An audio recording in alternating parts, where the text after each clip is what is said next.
Another Obiter Dicta episode. Good to see everybody. Part 2, looking into Brian Souvé's sermon on head coverings out of 1 Corinthians 11. I hope you guys are excited. I am. We're going to pick it right back up where we left off. 25 minutes in. Just to recap, Pastor Souvé has told us that Paul is interested in different glories and that primarily the pros-eukomena and pros-eukomenos and prophesying and praying in the beginnings of 1 Corinthians 11 is a synecdoche for the entirety of the worship service, and the congregants would pray and prophesy through elders. So we're going to pick it up from there, and he's going to continue on, and I'm going to give my analysis. So here we go. Back to verse 4, we continue. He says, every man who prays or prophesies with his head covered dishonors his head. But every wife who prays or prophesies with her head uncovered dishonors her head, since it is the same as if her head were shaven. For if a wife will not cover her head, then she should cut her hair short. But since it is disgraceful for a woman to cut off her hair or shave her head, let her cover her head. For a man ought not to cover his head, since he is the image and glory of God. But woman is the glory of man. For man was not made from woman, but woman from man. Neither was man created for woman, but woman for man. That is why a wife ought to have a symbol or sign of authority on her head because of the angels. The man dishonors God if he prays or prophesies along with the assembly with a covered head. Why? Because he would be covering the very glory of God. He would be covering the glory of God. Man is the glory of God manifested visibly on earth. When you see a man crowning... Keep that in mind. He said, why shouldn't a man have a covering? Because he would be covering the glory of God. There is a confusion. He's reading the text. He was reading the text. And at the very end there, he gave a little exposition. I'm not sure where he's going to pick up, if he's going to go back to the argument about if a woman leaves her head uncovered when she's praying or prophesying is as if her head were shaven. I think he's going to go back there. But notice what he just did. Notice he was reading the text and then he inserted something at the very end. And we'll see if the Greek and Paul is arguing again that the reason a man should not have his head covered is because he's covering the glory of God, or I guess his glory, which he is the glory of God. Creation, a man, a godly, righteous man walking in obedience to the Lord, being and doing what God made him to be and do. You are seeing not just a godly man, you're seeing the glory of God in something like a sign, symbol, statue, icon, an image of God. God represents himself like this all the time. His glory in the book of Daniel, for example, he displays his glory as a man. Yeah, let me just define an image, okay? So if we go back to the Old Testament, if we go back into Genesis, if we understand Near Eastern religion and cultus, the gods have temples. Every god has a temple. Even Yahweh has a temple. He's made a temple. It's creation. That is where he dwells. That is where he wants to have a relationship with us, who he made as image bearers. Images go in the temple. They do show the glory of God. They reflect the glory of God. The pagans get it wrong because they build these inanimate statues that are representing their deities that can't do anything. Where we as image bearers, made originally as image bearers, are animate. We're active. We're image bearers that go and take care of the temple ourselves and reflect the glory of God in that way as we act and behave as God intended us to act and behave, connected to him. That is what an image is. So have that in mind when Paul brings that back up later. When we'll get there, Brian Souvé is there already. I'm hoping he backs up. If he doesn't, I'm going to have to edit this video and we'll go straight to what he's talking about. But have that in mind when Paul brings up image language. This is very common in Scripture. Why? Because man is God's vicegerent. He is his servant, his representative ambassador on display. When man goes out into creation, he's actually intended or created. Now, he doesn't do this because of sin perfectly, sometimes at all, but he was created to go out and represent God to creation. Yes, that is absolutely true. To represent God to creation and fill the earth and subdue it, the commands that God gave us in the beginning. In the fall, that's obliterated. In the fall, we are no longer the image of God. Because to be the image, you have to behave like one. You don't have, this is a Gnostic tendency for us to believe that we have some kind of spark of divinity left in us on our own this side of the fall. The only way we reestablish or are made images of God again is connected to Jesus Christ. He is the image of God. Paul says it all everywhere. He's the very image of God, the character of God. And for us to have any claim to be an image, we must be connected back to Christ. I'm assuming Brian has this view of image bearer, that everyone has a sliver of divinity, of imageness in him, which gives him quote unquote value. That's his presupposition. That's what I'm assuming. This is why the prophets often speak of, for example, in I think it's Malachi, there's several, in Hosea, talks about the glory of the Lord will cover the earth as the waters cover the sea. What is that talking about? It's talking about God's conquest of the nations by his people.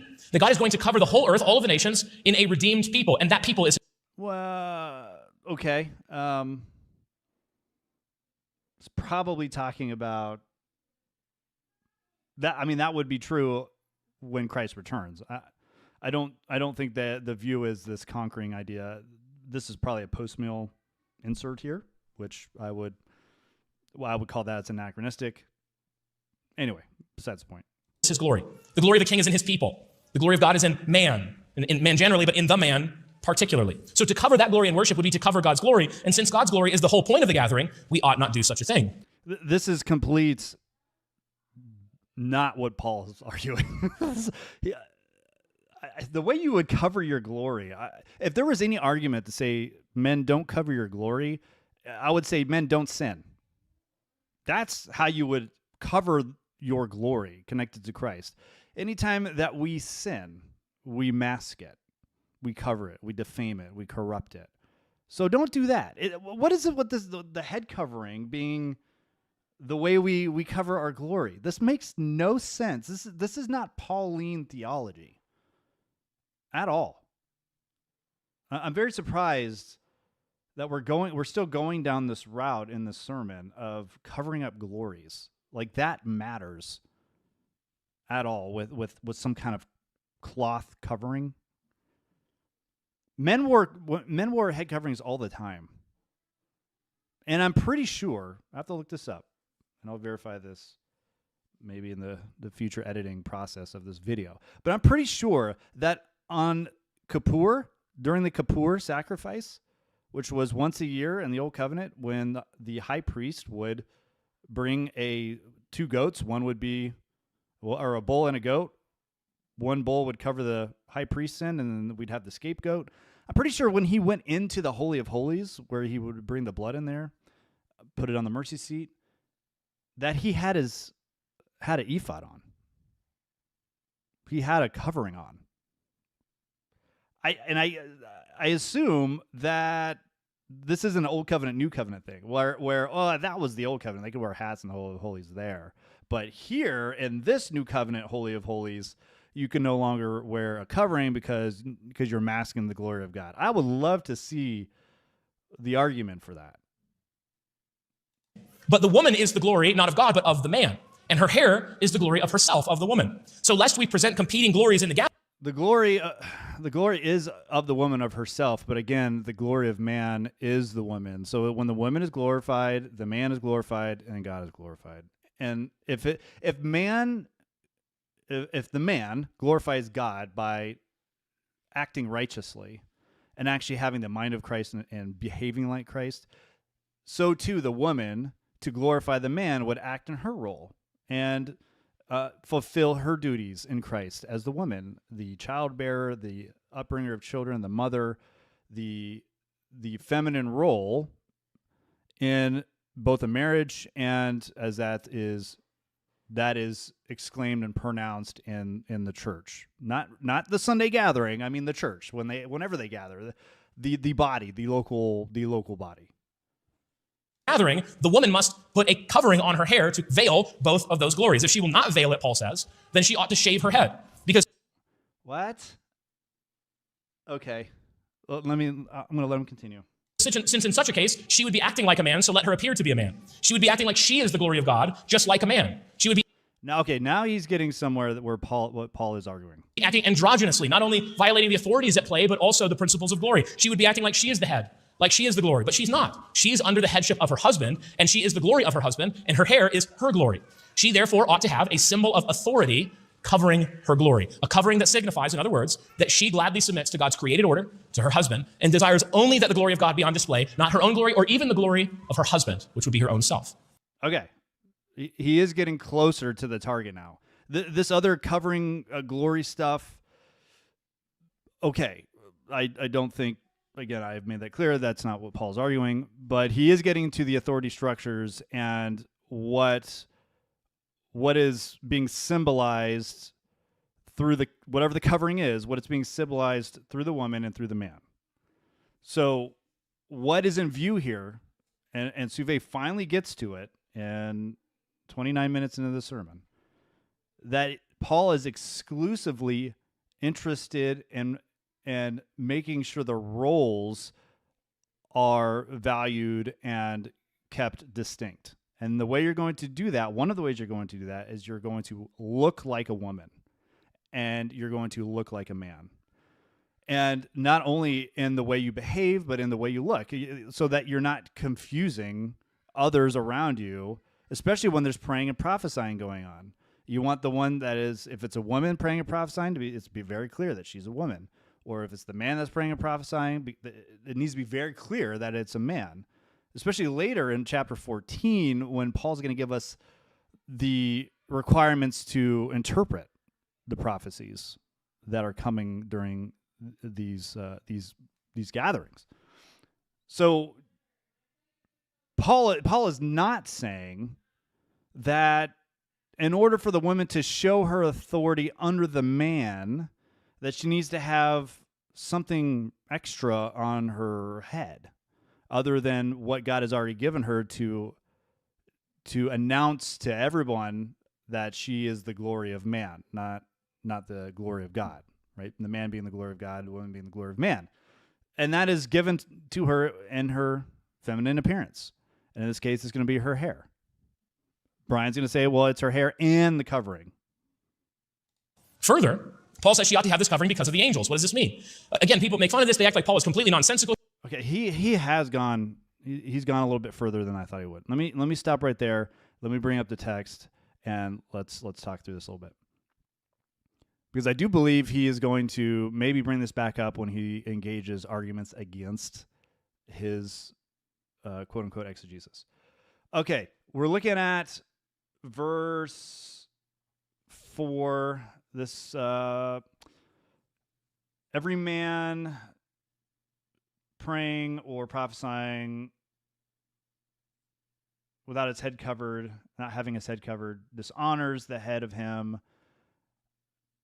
But every woman who prays and prophesies with their head uncovered dishonors the head of her. Okay, so here's the argument Paul's going to give concerning the woman who prays without her head covered. So it's the one and the same as if having been shaven, and if you're not going to cover your head, women, then shear it, shave it all off.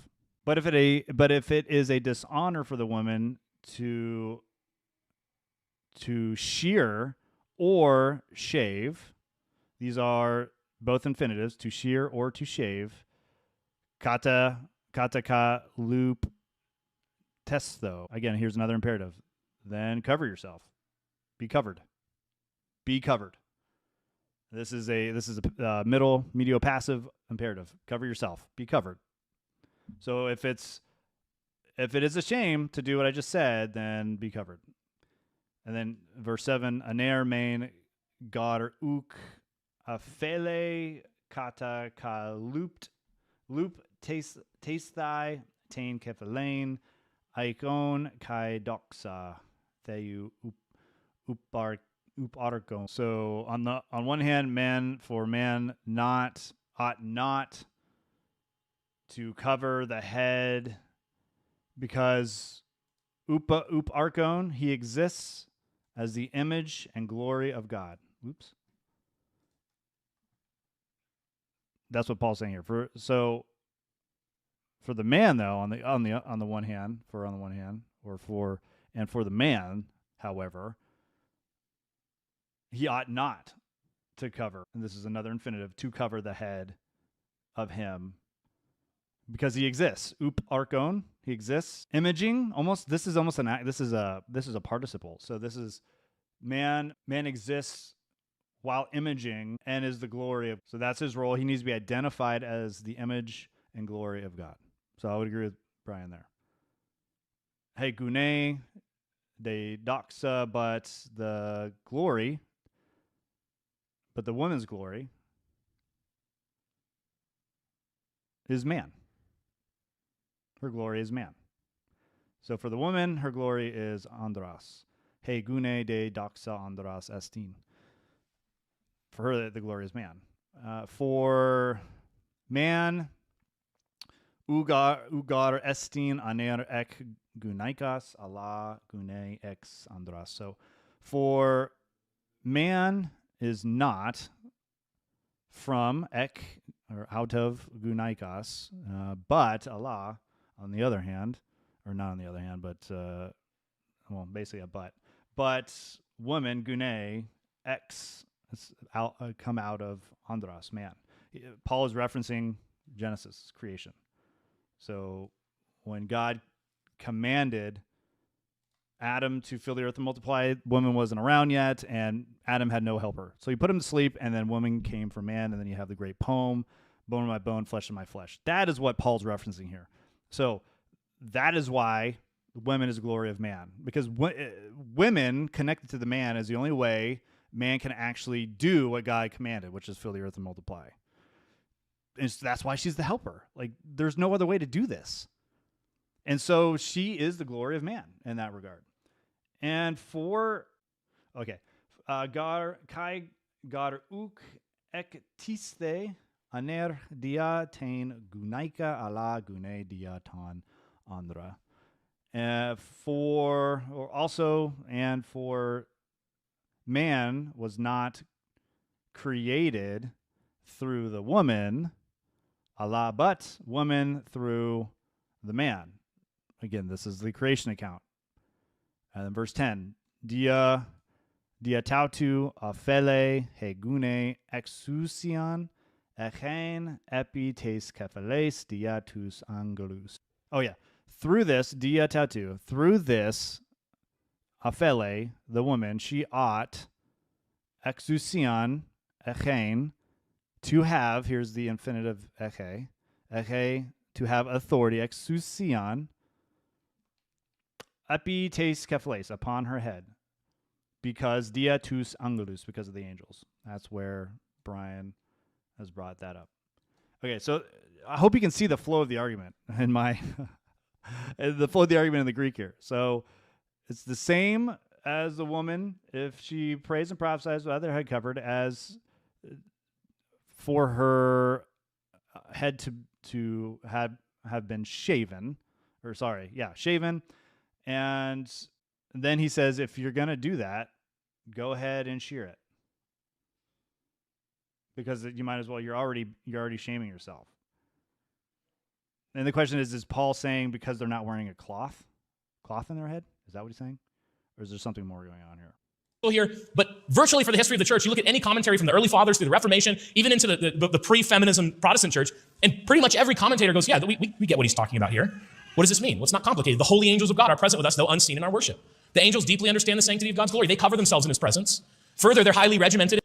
Let me be very clear. When the angels cover themselves in the presence of God, it's their whole face. It's their whole face. It's not their head. It's not. It's everything. They cover them with their wings, right? I think in Ezekiel, I can't remember the image we have, but it's not a cloth on their head. They cover the entire. They're unworthy. Who is worthy to be in the presence of God? Nobody is. You don't cover your head. When Isaiah is in the presence of angels, he says, "Woe is me, a man of unclean lips, and in the presence of a nation of unclean lips." He's covering his entire self. You're not just going to cover a little bit of it in the presence of God. So this comparison of angels covering themselves, look, the angels do it, not in the way that Brian Souvet is arguing that Paul is commanding the Corinthian church to do it, because then they'd have to cover the whole face. into powers and principalities. We don't know everything about angelology because it's not really our business. But when we do see angels, we see that they are highly regimented, like ranks of hosts of military soldiers. So there are first and second and third. There's ordering and ranking. There's all sorts of powers and principalities in the medieval church. And before that, they tried to write elaborate angelologies, like Pseudo-Dionysius does this. And he's like, well, there's all these ranks and orders, and we're excited I made it up. But we do know that the angels are like this. And so that teaches us what? Well, they would certainly, as they're present with us unseen in our worship, be concerned that we put only the glory of God on display. If they're covering their feet and their faces before God in worship and crying, holy, holy, holy, surely they would be concerned that we don't present rival glories. And if they understand headship and... Now, I kind of agree with what he's saying. He's forming this in a weird way, though. He keeps bringing up the glories, these competing glories. It is true that angels are hierarchical, and they have a set hierarchy that is clear, and their purpose is clear. Whenever they announce themselves, when they have an engagement, a angelophany with somebody, it's clear who they are. Everyone fears. There's no question. What Paul's concerned for with this angelology is that we properly represent our roles. You can call it glories, I guess, but Paul doesn't begin the argument that way. Remember, Paul begins the argument with the word kephale, not doxa. Now, Brian conveniently intertwined the two and said, well, really the authority is intertwined with glory. And I'm not even going to say that's necessarily wrong. What I'm saying is that Paul is not saying that. Paul is couching this whole argument in authority structures and identifying roles. The proper identification of roles, and you can say downstream from that, as roles are seen and behaved properly, that God's full purpose is communicated. And you can say that that glorifies God. But that's not what he's saying totally, because he's saying the woman has to put something on her head other than her hair to show that there's no competing glory. That the woman really doesn't want to compete with the man. And the way she's going to show that is by putting something on her head. Okay. Submission and hierarchy in their ranks, surely they would be concerned that we put the proper authorities and ordering of those authorities on display. Yes, on display, not by a piece of cloth. It would be by the way they appear and what God has given them already in creation. And we'll get there. So because of the angel, she ought to wear a symbol of authority on her head. Now, nonetheless, as we saw last week, verse 11 and 12 teaches us that the head and the helper, the man and the woman, they depend on one another. They do not boast against one another. He says, nevertheless, in the Lord, woman is not independent of man, nor man of woman. What happened to Miss Independent? 1 Corinthians 11 did. That was a dumb joke. Thank you for those mild chuckles, those courtesy laughs. Verse 12, for as woman was made from man, so man is now born of... I had to think about that when he said it, when I listened to it earlier. I'm one for a good joke, but I didn't get that one either. Woman, and all things are from God. So the head must not boast over the helper. The helper must not exalt herself and say, I don't need no man, I don't need no covering. We saw that last week. And I don't need no man, I don't need no covering. So you see what again, there's part of this I agree with, because the action, I don't need no man, is the thought or that mindset of a woman is going to manifest itself through what she does, and she'll probably cut her hair short. She'll probably look masculine. But I know plenty of women who say, I don't need no man, or I don't need no elder, or I don't need in the church, who wear head coverings. So the head covering piece of cloth does not fix the mind. Now, Brian, I think, will agree to that. Clearly, I think he will. And he might even bring that up later. But and I'm not saying Brian is saying otherwise. I think Brian is saying it starts in the mind and then it's going to come out with the actions. But in his case, the actions ultimately are the rejection of wearing a cloth head covering. now Paul moves into the final section where he gives a further argument for the necessity of this covering, not from creation, not from the angels, but now from nature itself, from God's order that he created, the book of nature that he also speaks to us via. Verse 13. The book of nature. All right, let's get into the text a little bit, because he He promised he would show us that he would show us his work. I don't think he has. So I'm going to do the work for him. Okay. So we have right here, Dia tus angelus, because of the angels. Go away. That's annoying. And then we have verse 11, plain. This is a warning right here. When you see plain, writer saying warning, warning, warning, warning, warning, warning. Neither, ute, stop it. Ute gune choris andras ute aner choris gunaikos and kurio. Warning. Neither woman, gune, is apart or without andras, man.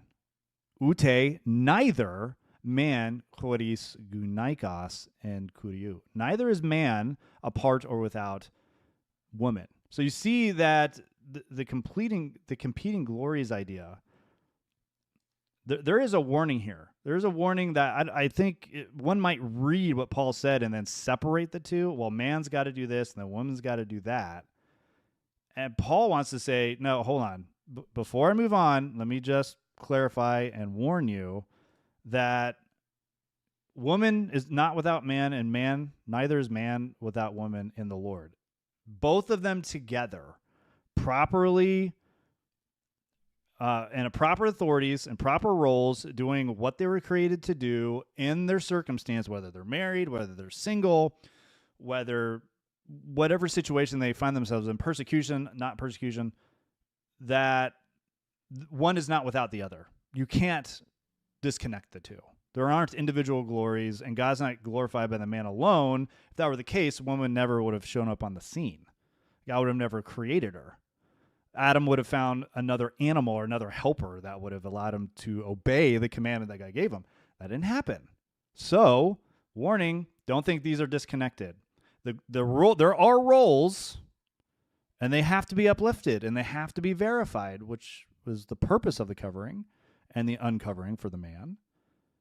But don't disconnect yourselves. You can't, because man is not without, or woman is not without man, and neither is a man without woman in the Lord. This is the purpose. In kurio. Messing it up. All right, verse 12. Hosper gar gune ek tu andras autos kai ha aner dia tes gunaikos tade panta ek tu theu. For as the woman from man, thus and thus the man through woman.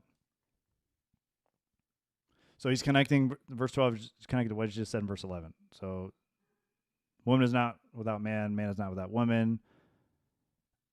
For as woman comes from the man, right, in Genesis, thus the man through the woman. So women are the ones that give life, right? So women are the ones that God gave to. Women is what God gave the world as our walking gardens of Eden. So even though woman was taken from man, right, is actually born through the woman because she is the helper. So that's why they're connected, right? That's why the man and the woman have to have proper roles, and they're connected in this way because that's how God created it. And then guess what? He's going to tie it all together and not separate the glories. Ta de panta ek tu theu. But every man and woman are from God, out of God. Oops, I always do that. Are out of God, or come from God. So as the man and women properly express their roles, they're going to always do it. They're going to do it together. And that's true married couples and unmarried couples.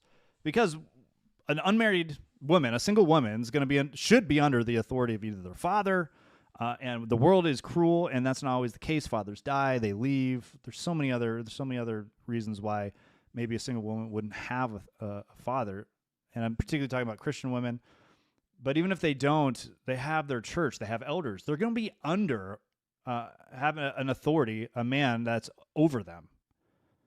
That's why elders are called fathers.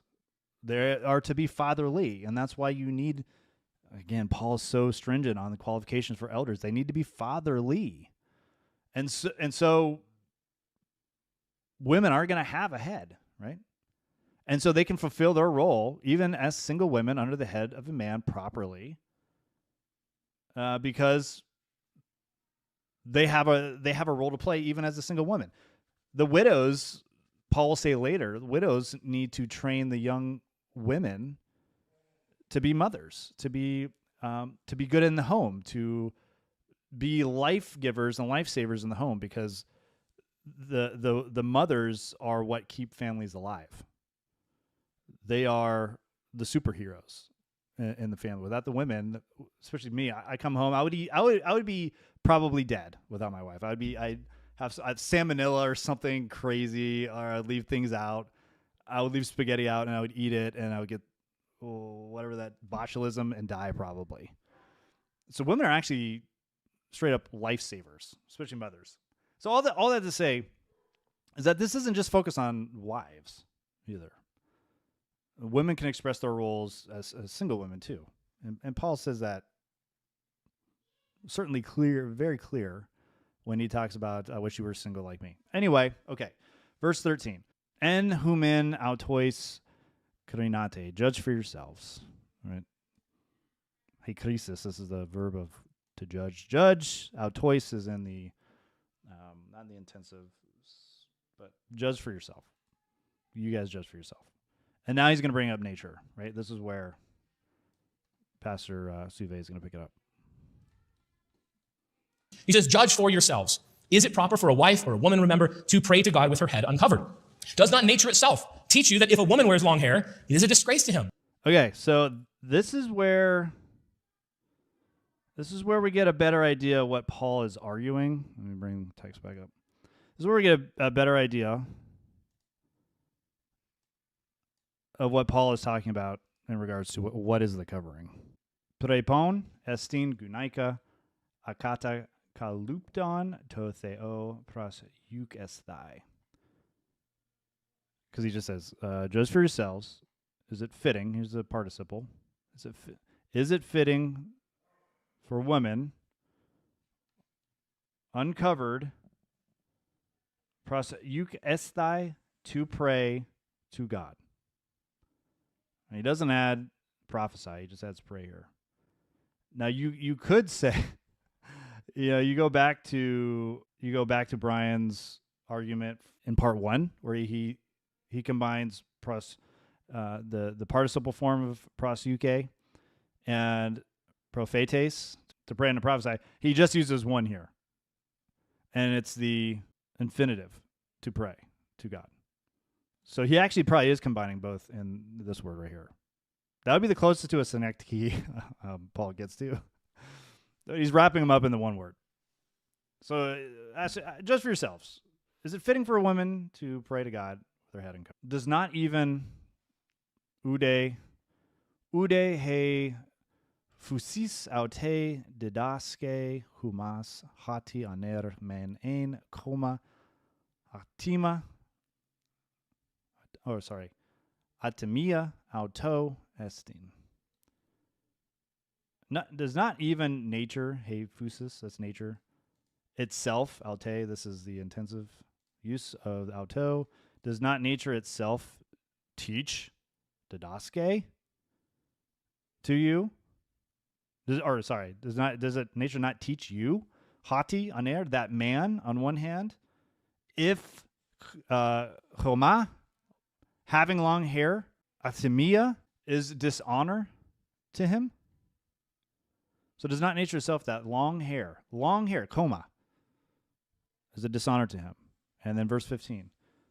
But woman, de gune ean choma doxa aute este. But if woman has long hair, doxa aute, to her, it is glory. doxa. So for the man having long hair, nature itself teaches us, and for women to have long hair, nature itself teaches us that it is her glory. And then right here, because hati he come anti parabalayu didatai. Because the long hair is a replacement, parabalayu gives her, and then here's the didotai had given her a covering. This is probably a genitive possession. So her long hair is what the anti is replaced, has given to her a covering. Verse 16, but if someone thinks to be quarrelsome, we have no such custom. So de tis doke philantikos enai hemes toi autain sune theon uk ekomen ude I ecclesiae tautheu. If someone thinks to be quarrelsome, we have no such custom, neither do the churches of God. So that's the flow of Paul's argument. So Suve is going to bring up with the nature stuff. But if a woman has long hair, it is her glory, for her hair was given her for a covering. And what is Paul saying here? Well, that if she is to pray or prophesy without a covering on her head, then not only would she be acting in a confused way with respect to headship and glory, as we already saw, acting like she's the glory of God, that she doesn't need authority over her. Not only that, but she would also be acting contrary to nature. Now, the book of nature is a book that we read imperfectly because we are sinners, and yet we still can read it. We can learn things about God. He has hidden glories and mysteries throughout creation that man, his vicegerent, searches out. It's his glory to do this, actually. And so across time and space, various cultures, even ones that didn't properly worship God, they go discover true things about the world, and they understand certain things. One of those things that was commonplace for people to understand from culture to culture was that men ought to have shorter hair than women. It's typically, this is what you see across cultures. This was true of Greek and Roman culture. It was true of Jewish culture and beyond. In many, many cultures, men with long tresses of hair are deemed womanly, not masculine. They're trying to confuse the glories. Further, nature teaches us that it is typically men who lose their hair, and that's okay, they're still masculine, and not women. Nature, like I'm talking about baldness here. Nature teaches us it's typically men who go bald, not women. Now, sometimes women. So you see what Pastor Suve is doing. He's going to use what Paul has just said about the hair, having long hair, as a reinforcement or an analogy or something obvious to everyone, reinforcing why you should have something on top of the hair, versus Paul using it as an argument to show you guys already, nature shows already that the roles are personified or indicated externally through the hair. I can tell what a woman is by the way she looks because of her hair, right? And that's what Paul is arguing. I can tell it's a man because he has short hair, especially in our culture. And he's right that in a lot of cultures, that is the way the roles are identified. That a woman is, that her glory is her, that her being under a man or her being under a protector, that is exercised or viewed externally by her hair. Do go bald. Sometimes women shave their heads or make themselves bald. But when we see this, we understand what? That something has gone wrong. She shaved off some glory of hers. The curse has broken in. Rebellion has broken in. And it's actually a disgraceful thing in Scripture. This is how Paul describes it. And he's right about that. That is a shameful thing. For the woman who knows that her glory is represented in her hair, and that she expresses her submission to the Lord and the way that she is viewed by the world and the way she carries herself. And she shaves that off in rebellion. Absolutely disgusting for a Christian to do. Dishonoring, right? Trying to be masculine. You are trying to take the authority structure of the man. That is not what you've been given to. That is not your role. That's not your task. Your nature, not only does nature show that in your hair, but nature shows that in biology. the women's role, right? Man comes through the woman. Woman is the one that has children. Women are the one that do this. Women are the ones that are raising up next generations. So it's really important in this church that men are identified as men and women are identified as women with their hair. Paul is not using, though, this argument to reinforce a cloth covering. Now, being sensitive here, we need to understand that there are reasons that a woman might lose her hair today, like chemotherapy being a reason. Right? So don't call her a disgrace, Brian. I want to be sensitive here and understand that even in that case, the reason that we look at that result of tragedy is that we're seeing the effects of the sin and the curse and the fall. Not that the woman did some particular sin that cursed her with this, but that because of the fall, we now have sin and death, and it introduces things like cancer and chemotherapy. And so a woman might lose her hair. Yeah, this is why it's important to know that we live in a fallen world. So if the woman's desire is to be in submission and she has chemo and her hair falls out or whatever, and she can't do these because of a fallen world, God is interested in the heart, right? So it is whatever we have with our stuff, that if our heart is right, God is going to be pleased with. The world can come and chop our arms off, take our head, take our hair, whatever. So it's not if you lose your hair, then you're no longer appropriately glorifying man, and therefore God is not pleased with you. So Brian is right there. But I would also extend this to different cultures, meaning there are cultures out there where genetically women just can't grow long hair, just can't do it. I'm thinking many places, especially in Africa, where it's just genetically it's not going to happen. And I guess you can go buy a wig, but I don't think that's what Paul is arguing, because again, in this context, the women are identified as women by their long hair and men by their short hair.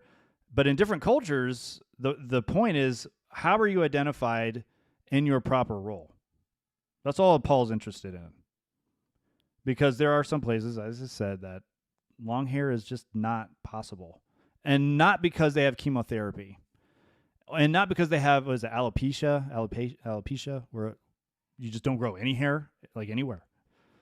It's not because it's just those things. There's also other normal where you would genetically be normal in every other way, but you're just not able to grow long hair. Paul is interested in the women submitting by being and looking like a woman. That's it. And in that case, she's feeling the sting of the curse. It's something that we mourn. We don't blame her for it, but we still mourn. Unless he's going to say that genetically when someone can't grow long hair, that's not because of chemotherapy, that is part of the fall as well. I'm not sure if he would say that. So nature teaches us these things, that our men ought not have long womanly hair, that our women ought not have short, shaved, or masculine hair. I would say, though, that my hair, right, I don't have all the hair I used to have. I would say that's part of the curse, though. I don't shave my head. My body does it for me. I don't think that's how God intended it. Again, people make fun of this in the Christian tradition on this passage, and they're like, what does Paul mean? Some men have long hair, some women have short hair. Like, what is he talking about? But we get what he's saying. The feminists certainly get what he's saying. Do you know how we know? Because one of the first things they often do in their rebellion is shave their heads. That's true. That's true then, and that's true now. And I'll read a document that shows that was true then later. They shave their hair short. They cut it into a dyke haircut. They dye whatever straggles are left some violent shade of neon. What are they saying? I hate God. I hate God's creation. He gave me a glory. I will spit on it. I despise God. I will do everything I can to signal I am not in submission to God. I hate his design. I will remove the glory he gave me. I will make myself like a man. We know what they're saying. They know what Paul's talking about. These things are not opaque or impossible for us to understand. All rebellion is fundamentally ugly when you look closely enough into its nature. Pastor Garrett, is actually not the Apostle Paul. He loves the Apostle Paul. Pastor Garrett often says that we're not born ugly, but we're made ugly. I think that's generally true as a truism. That people are not just born hideously ugly. We make ourselves ugly, often through sin and rebellion. Think about it. A man or a woman who's with self-control, pursuing maximal glory in the world that God made, generally, they might not be a 10, but they're generally going to look comely in appearance. Their countenance will be cheerful. There will be a certain joy that's on their face.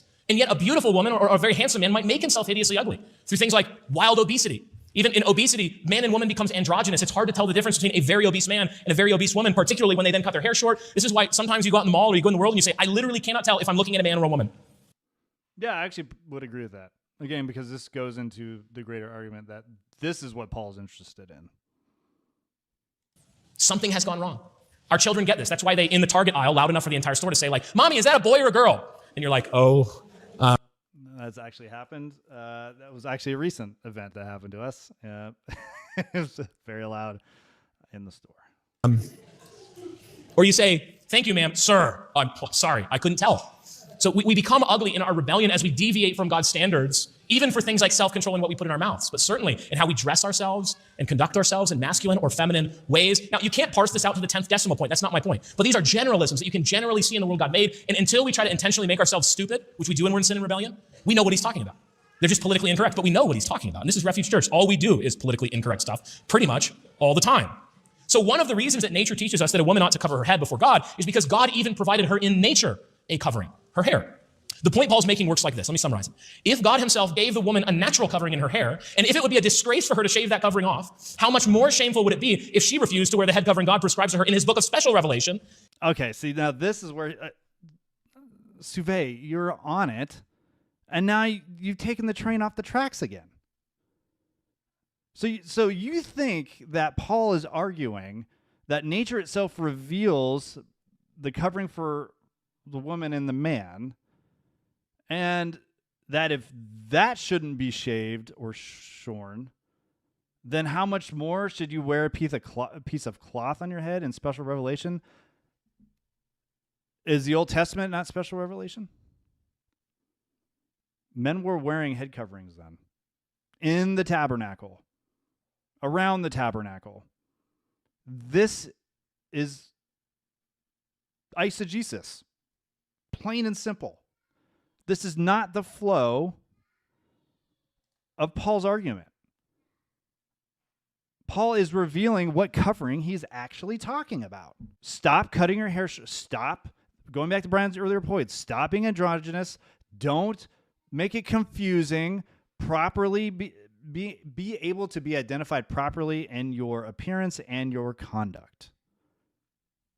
Because later, maybe he's already said this, but he's going to get on women and say, don't adorn yourselves with fine jewelry and this and that, and as those things are what please God on the outer, but it's the inner, right? Adorn yourselves with good works and a pure heart. So these things join together, and the pure heart of the woman is going to manifest differently than the pure acts of the man. Again, because in their proper roles, they're going to be identified as men and women in what they do and how they look. So, and this is Paul's concerned with how they look right here. And it's the hair, man. There's nothing in the Greek and the flow of the argument that Paul is saying, if the hair is the natural covering for the women, which it is, it's a replacement, peribaleu, then how much more should you wear a cloth? Where's the cloth? It's just a covering. He was so close. In the presence of God in worship. She might as well be a man because that is what she's pretending to be, the glory of God, that which she is not. Now she might as well be a man if she has long hair and is acting and looking like a woman if she doesn't have a covering. That makes no sense whatsoever. I complicate and confuscate your good points with this. begins to take us into the main objections to the practice of head covering as an ongoing requirement for Christians today. So we'll turn now to these most common objections. There are three of them I'm going to bring up. You've probably heard them if you're common objections. Let's see what we can do with this. Familiar with this argument. I'm not going to bring up there are obscure ones like Michael Heiser, who references some scholarly work to claim that Paul is alluding to Hippocratic medical practice and what the hair meant and these various things. This is a very novel interpretation. I think he's pretty much... I do disagree with Heiser as well. So I'm with Pastor Brian on that. Totally wrong there, and almost nobody believes it. So I'm not going to address all those arguments, but I will address the three most common, beginning with this objection that probably came to your mind as we were reading verse 15. This very common objection, objection 1, that the all right, verse 15, we'll get ready for it. Hair is required, or that the hair is the required covering and nothing more. Paul does require... All right, verse 15. Women, if women have long hair, it is her glory, because the long hair is like clothing. Has been given to her has been given to her as clothing, as replacement covering. Anti peribaleu. The semantic domain of this word, the peribaleu, is like clothing, a robe, something. Let's see why he thinks that is a fallacious argument. a covering, but the hair was given her as a covering. There is no other covering that's needed. You may read verse 15 and think that it settles it. Like, look, her hair is given her for covering. I agree, but it's right there. Like, what's with the cloth thing? And I'll just say really quick up front before we move to the text.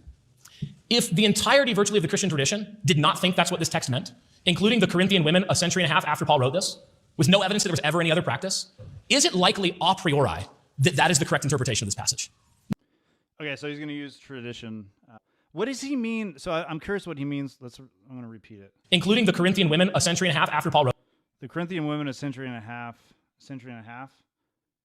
this, with no evidence that there was ever any other practice. Am I just not? Is he talking about Tertullian? Is that who he means by that? Is it likely a priori that that is the correct interpretation of this passage? Now, this is not definitive, but I'm just saying in humility, At least he says it's not definitive. are we likely to now get this right in a way that they all got wrong for the entirety of church history, virtually, until feminism, which seems relevant to the question? Hey everyone, this is Future Editing Drake. I wanted to insert something in here that I think is important. I question what he means by the church history, the fathers, everyone agrees.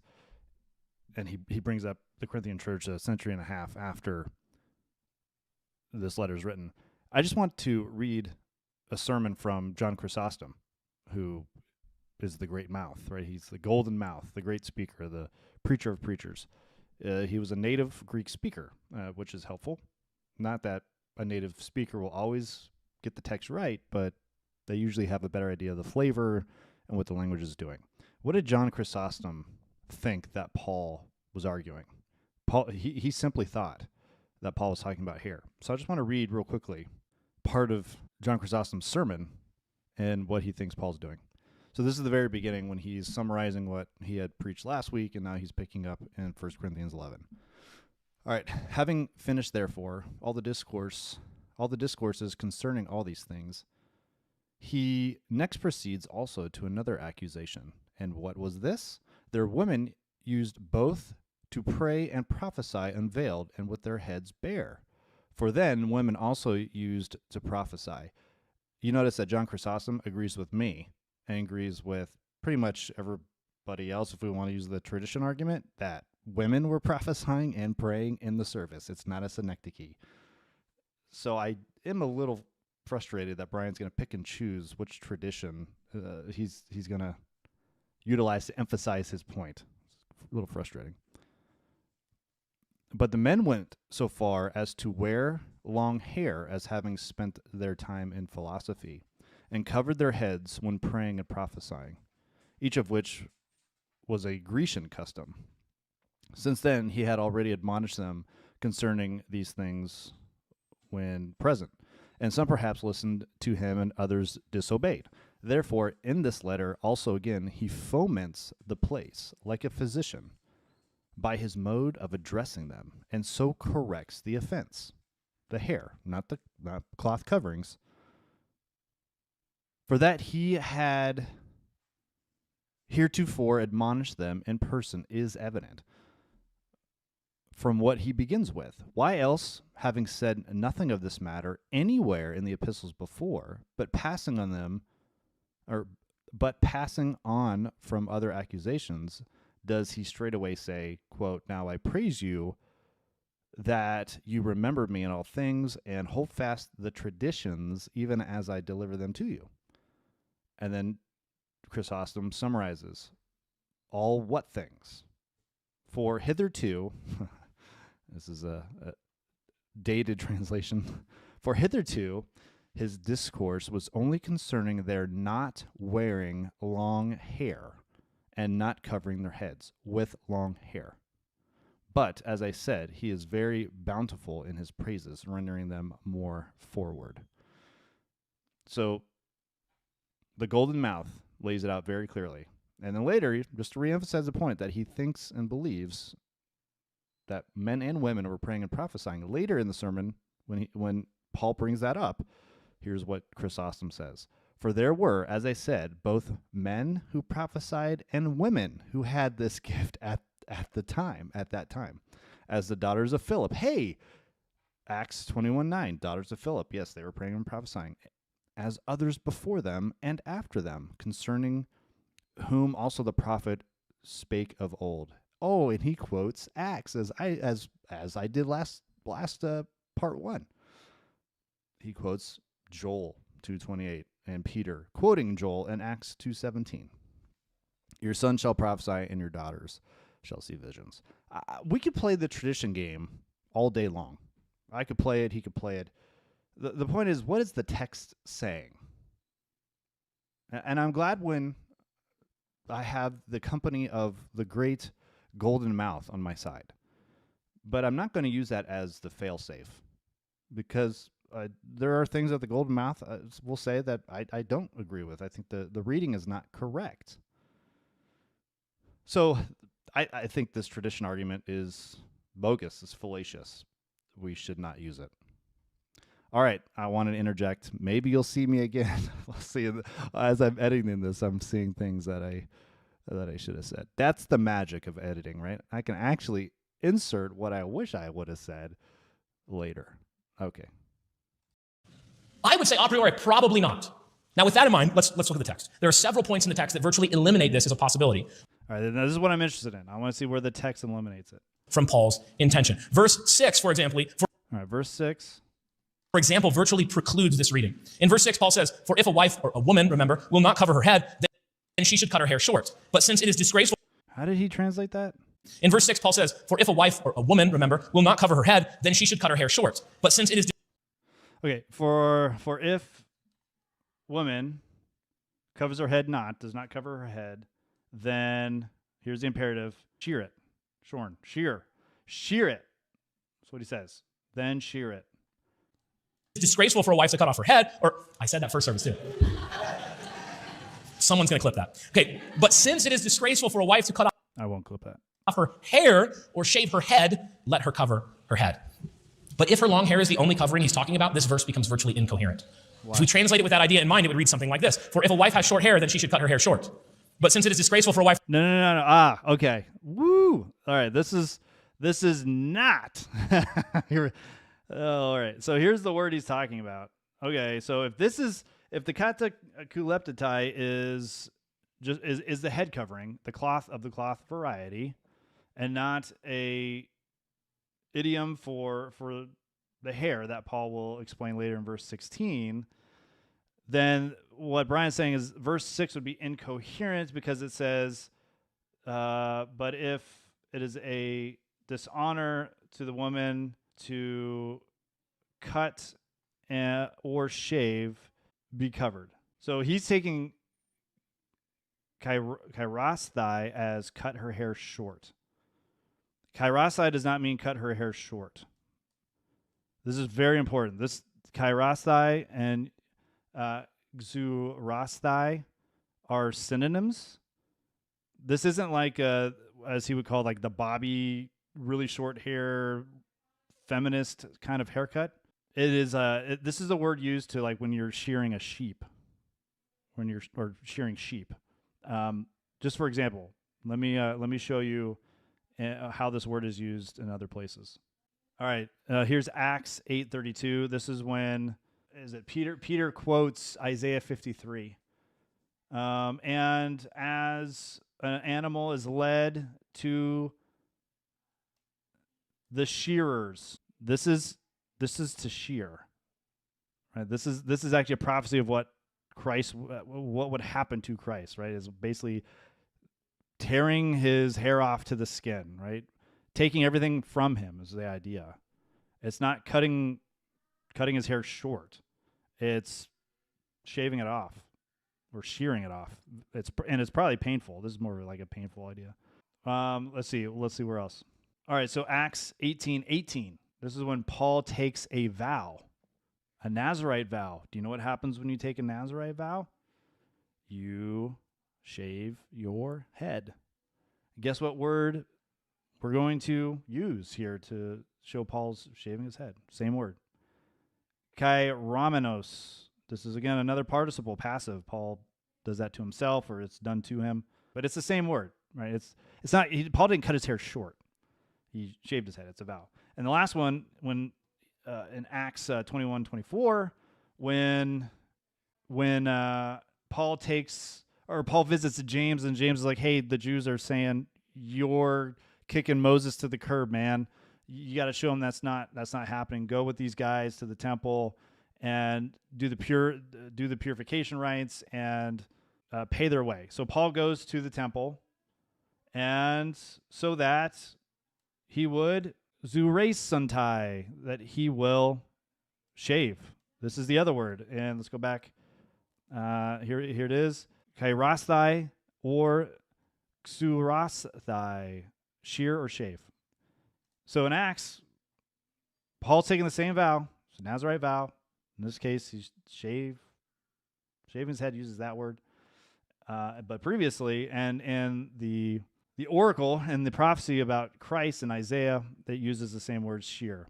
Now, have you ever seen how a sheep is sheared? Let me just show you. Forward to start. Right, stop. That's right. Catch and tip the sheep to be shorn with as little stress to the sheep as possible. Then drag it to where it is to be shorn by holding one leg with one hand and the wool on the top of the brisket with your other hand. The sheep should be turned to face where it will go when you have shorn it. But today we're shearing. This is probably how they would have done it with these scissors. Place the front legs behind your left arm and stretch the sheep's belly. Okay, look how he's cutting off. He's shearing the sheep's. It's not fur, is it? I don't know what it's called. Out and hold the sheep firmly between your legs. Take your shears and shear from the bottom of the belly up to the top of the brisket. Well, what do you see though, as he's shearing? Do you see, like, is it just like a short haircut, or are you seeing skin? It's down to the skin. Yeah. So this isn't a short haircut. This is down to the scalp. Both are, and might be even the tools. I don't know if he's referencing like the tools you would use. In one way, you're using a razor, and the other way, you're using scissors, like you would shear a sheep or something like that. But either way, he's saying if you're going to cut your hair short, because in this case, I think the women were cutting their hair actually just short. It was ambiguous. It wasn't long enough to identify them as a woman, and it wasn't, but it was short enough to have confusion. Is it a man or a woman? I'm not sure. Or the man's hair was long enough to be like, is that a man or a woman? We don't know. He's saying if you're going to do that, you might as well either shear or shave it. Be a sheep and get it sheared, or shave it yourself, like someone who's taken a Nazirite vow. And women aren't taking Nazirite vows. Doesn't make any sense. So whatever this covering is, and Brian just automatically assumes it's a cloth covering, that the argument is if you're going to cut it short, you might as well cut it short. No, he's saying if you're going to cut it short, you might as well either shear it or shave it. He's using it for emphasis of argument. I have to have short hair, let her have long hair. Or we could say, for if a wife will not have long hair, then she should not have long hair. But since it is disgraceful for a wife not to have long hair, let her have long hair. All right, let me rewind that. Okay, but since it is disgraceful for a wife to cut off her hair or shave her head, let her cover her head. Cut her hair, shave her head. They're synonyms. Shear, shave. But if her long hair is the only covering he's talking about, this verse becomes virtually incoherent. If we translate it with that idea in mind, it would read something like this. For if a wife has short hair, then she should cut her If a wife has short hair, she should hair short. Nope, see? It's not saying that. See, this is why you got to be careful. If you're going to cut your hair short, shear it or shave it. Not cut it. If you're going to cut your hair short, cut it short or shave it. That's not what he says. But since it is disgraceful for a wife to have short hair, let her have long hair. Or we could say, for if a wife... Yeah, so if it's disgraceful for a wife to have short hair, it's as if she sheared it or shaved it. So have long hair. That's your covering. That's a completely coherent argument. Will not have long hair, then she should not have long hair. But since it is disgraceful for a wife not to have long hair, let her have long hair. It becomes a tautology. It's virtually incoherent. It would make us wonder as well why Paul at all would write this section. Was there a big problem in Corinth with the women shaving their head, going bald, like intentionally balding themselves? That he had to say, hey, stop doing that? I mean, that'd be very highly unusual culturally speaking. The much more common problem would be vanity. They're adorning themselves, look at me, and I'm so important. That'd be a much more common sin. Yeah, that is a common sin, but he brings that up later. So this is the women cutting their hair short. This is the same argument Paul uses with the Judaizers in Galatians. If you're going to bring circumcision back into the equation, of the gospel, if circumcision is how we receive Christ and his benefits, then you might as well cut it all off. Castrate yourself. That's what Paul uses, these kind of arguments. Brian makes it incoherent with an English gloss that makes no sense. To women. So was there a big problem like this? I don't think, probably not. Yes. I'm going to show you it was a big problem in the early church. Okay, I'm going to read you a historical letter. This is from the synodical letter of the Council of Gangra. Council of Gangra, while we're not exactly sure the date that it met, we have a date range. It's after the Council of Nicaea, but it's in between 325 and 381. So the Synod of Gangra is a bunch of churches that wrote a letter to condemn another church for heretical practices.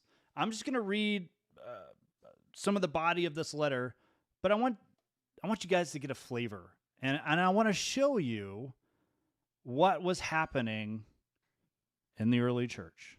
So you have a bunch of elders that have put their name at the very beginning of this letter. And for as much as the most holy synod of bishops assembled on account of certain necessary matters of ecclesiastical business in the church at Gangra, on inquiring also into the matters which concern Eustathius, this is the elder that is being put on church discipline, found that many things had been unlawfully done by these very men who are partisans of Eustathius, it was compelled to make definitions, which it has hastened to make known to all, for the removal of whatever has been done amiss. For from their utter abhorrence of marriage, and from their adoption of the proposition that no one living in a state of marriage has any hope towards God, many misguided married women have forsaken their husbands, and husbands their wives. Then afterward, not being able to contain, that is their sexual desires, they have fallen into adultery, and so through such a principle as this have come to shame. They were found, moreover, fomenting separations from the house of God and of the church, treating the church and its members with disdain, and establishing separate meetings and assemblies and different doctrines and other things in opposition to the churches and those which are done in the church, wearing strange apparel, to the destruction of the common custom of dress, making distributions among themselves and their adherents as saints of the first fruits of the church, which have from the first been given to the church. Slaves also leaving their masters, and on account of their own strange apparel, acting insolently towards their masters. Women, too, disregarding decent custom, and instead of womanly apparel, wearing men's clothes, thinking to be justified because of these, while many of them, under a pretext of piety, cut off the growth of hair, which is natural to women. And these persons were found fasting on the Lord's day, despising the sacredness of that free day, but disdaining and eating on the fast appointed in the church, and certain of them abhor the eating of flesh. Neither do they tolerate prayers in the houses of married persons, but on the contrary despise such prayers when they are made, and often refuse to partake. You notice one of the issues that this church had, what the women were doing. They were cutting off their hair. Now you can make an argument from silence that, well, they didn't bring up head coverings. So, the strange apparel customs that this church was getting on the Eustathius church for doing is not wearing head coverings. You notice that there's one particular thing on the women's head that they were concerned about. It was them cutting off their hair. Because that goes against what Corinthians writes, and that is the custom. So I'm not sure what Brian means when he says that the Corinthian church themselves were practicing or believing the head covering, or Paul meant that this was the custom he's intending to define. It's the hair. Again, that was the council. You can rewind and read it for yourself. It's a pretty fascinating letter. It would make him functionally say again that if a woman cuts her hair off, she should cut her hair off. No. It's not that. It's if she is cutting her hair short as to be androgynous, she might as well go all the way. Shear it or shave it. That's a pretty obvious statement. But in that case, she already did. Again, further, the hair being left uncovered is the glory. No, she didn't already do it because she didn't shear it. Women weren't just shearing the Council of Congress. They were just cutting it short to look like men and wearing men's clothing to look like men. The church is concerned of how they look as men and women. That's it. Glory left uncovered. The glory of the man and the glory of the woman. And this introduces rival glories into the assembly where only God's glory should shine forth. Introduces rival glories. It's not rival glories. It's inappropriate authorities. It's inappropriate roles. It's not glories at all when you do it that way. When a woman wears men's clothing, cuts off their hair and looks like a man and takes and says marriage is wicked and then in their own lust fall into defilement to commit adultery, that's not glory at all. That's sin. That is death. That is what this world is full of, and that is what Christ has saved us from. So it's not this you enter into competing glories. There's just one glory. And there's different roles in how that one glory is manifested. But stop bringing in these ideas that are just frankly made up. It's important further to note that Paul here in verse 15 uses an entirely different word for covering than he does throughout the rest of the passage. He's right about that. To make the point of his argument of what the actual covering is, as clothing would be for the women. He uses a word throughout the passage that means something like to veil or cover. So we translate it cover or covering in the passage until he gets to verse 15. And then he uses this peculiar word that only appears one other place in the whole New Testament, Hebrews 1:12. There it's referring to the heavens are like a mantle, like a garment that will be rolled up on the last day. So he uses a totally different word when he gets here to verse 15. Let me be, okay, this is frustrating. When people say this is the only word used in the New Testament, he might be right, except for one other place. But Greek is not an isolationist language. If it's only used once or twice in the New Testament, it's not just used once or twice ever. Okay? It's used wherever Greek is spoken. Okay? So what is Paul getting at? Because he's writing in the common language. It's Koine Greek. It's common language. He's getting at this idea that he's making the argument that it is that is her clothing. If there's any cloth or any argument of cloth or anything like that, it is her hair. And he didn't even mention that he uses anti, replacement. So it's not that he just uses a different word. It's that he finally talks about clearly what he means by a covering. Because the katakalupte can mean various coverings. Again, it could be the face covering. When it's used in the Septuagint, it's entire face coverings. And I think because Paul wanted to make sure we weren't confused on this point, as if he's saying that they're the same coverings. Let me use a distinct word even in verse 15 to refer to the hair as a covering. Lastly, again, just circling back. So he thinks that he's using two different words to show that he's not talking about the head covering. And just to remind, here's the different word. Anti-parabalayu. And before he's using katakalupte in different forms, right? Different suffixes and all that. But this was actually given to the woman, right? Long hair was given to her by God because it is her glory. So that is you don't cover it. Again, the presupposition is that you got to cover it so there's no competing glories. That's absolutely rubbish, ridiculous. You want the glory to be shown because that glorifies God. The argument just doesn't make any sense, and he's not using a different word to contrast arguments. This is in the flow of the argument, and he's at the end of it. So he's bookmarking it.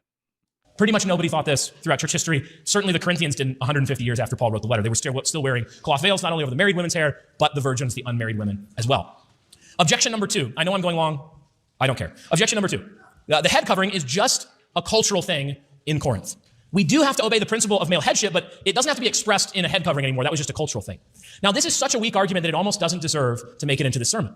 But unfortunately, it is by far, in my experience, the most common reason given today for disobeying Paul's instruction in 1 Corinthians 11. It is So it's interesting. Okay, he's going to make like it's not a cultural argument.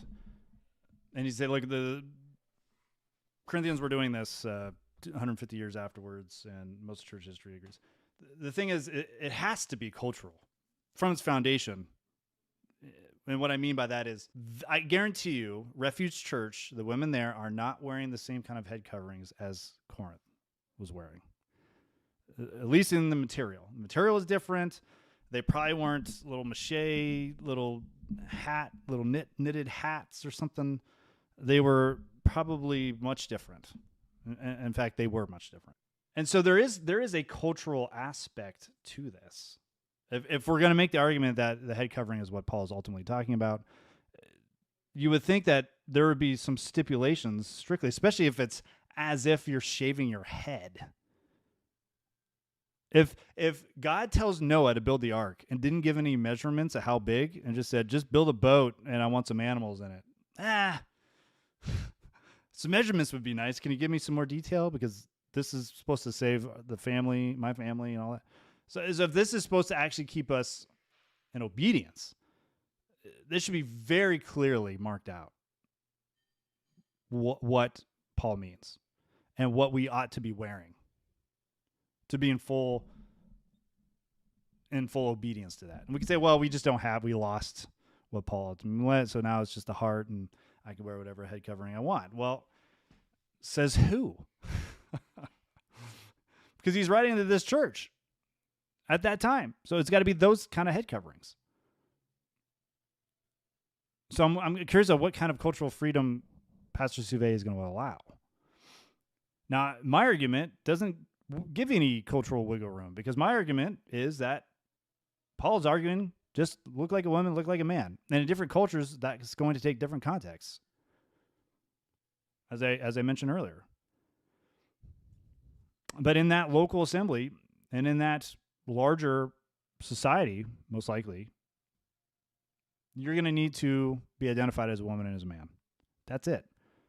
So that transcends like the cultural argument. That's an ethical truth rooted in creation itself, since that's where woman was given her glory in her hair and her ability to look feminine and be feminine and be identified as that. So the irony is that Suve saying it's not a cultural argument, it inherently must be one for him. easily refuted by simply pointing out that Paul doesn't argue from culture in this text at all. Like, here's how you could refute it. It would be like you're looking at a pine tree right in front of you, and there's a guy next to you, and he says, that's a cheetah. And my argument wouldn't be to like chop it down and cut it open and look. I would say, you can tell it's a pine tree from the way that it is. See, in this bone, it's right here in the bones. It's like, it's not a cheetah. And Paul's argument, 1 Corinthians 11, is not a cultural argument. I hope, is anyone else getting the irony there? Just earlier you said, look, it's clear that Paul uses a different word for covering than he does over here, right? And then he goes and calls a pine tree a cheetah, where Paul's like, hey, the covering is along here. Here's the tree. It's a pine tree right here. And then he goes, no, it's not a pine tree. It's a cheetah up here. Katakulupte. It's a cheetah. Like, you're going against your own argument, man. You can tell that it's not because he doesn't make a cultural argument. He just does it. So you can almost refute this idea just by saying it's not a cultural argument because of the way that it is. It's just not what he's saying. He argues from creation, from the creation of Adam and Eve. He argues from nature. He argues from transcendent principles with the angelic hosts. He argues, in other words, the same way he does in 1 Timothy 2 about the pastoral office being restricted to men. I'm curious if when Eve was taken from Adam, if she was equipped with a head covering, a cloth,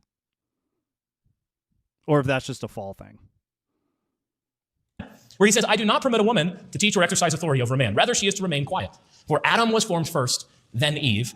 And Adam was not deceived, but the woman was deceived and became a transgressor. If 1 Corinthians 11 is a cultural argument, then so is that, and we should have women pastors. Yes, yeah, man, it's false dichotomy, insane.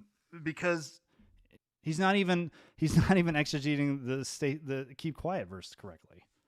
The problem is the creation argument itself is just the hair. It's not even the covering. So the keeping silent part is true. I mean, was deceived. So that is why women aren't able to interpret or to decide if their prophecies are from God or not. But this counter argument makes no sense, and he refutes himself. Argues identically. He refers to in this case, the exact same situations virtually. Now, additionally, there simply wasn't a monolithic local tradition of head covering in Corinth that would fit. This often happens with scriptural interpretation. Someone uses something, they say like, well, maybe this passage is talking about this thing in Roman culture. Maybe this existed. And then someone else hears that, and then they write, this practice happened because of this custom in Corinth. And then that person gets cited in 15 different commentaries, and pretty soon it's like a legend that there was some widespread tradition of, for example, here in Corinth, of prostitutes shaving their heads and all the women wore head coverings, but it's simply not true.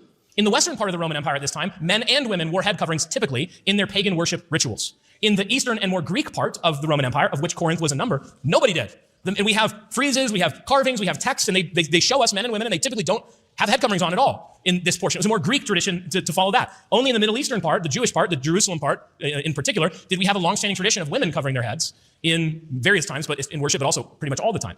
Now, Paul, in particular, is not concerned with making Gentile converts obey Jewish customs and traditions. Paul, in particular, he doesn't do that. It's just not his thing. He does the opposite, quite frequently.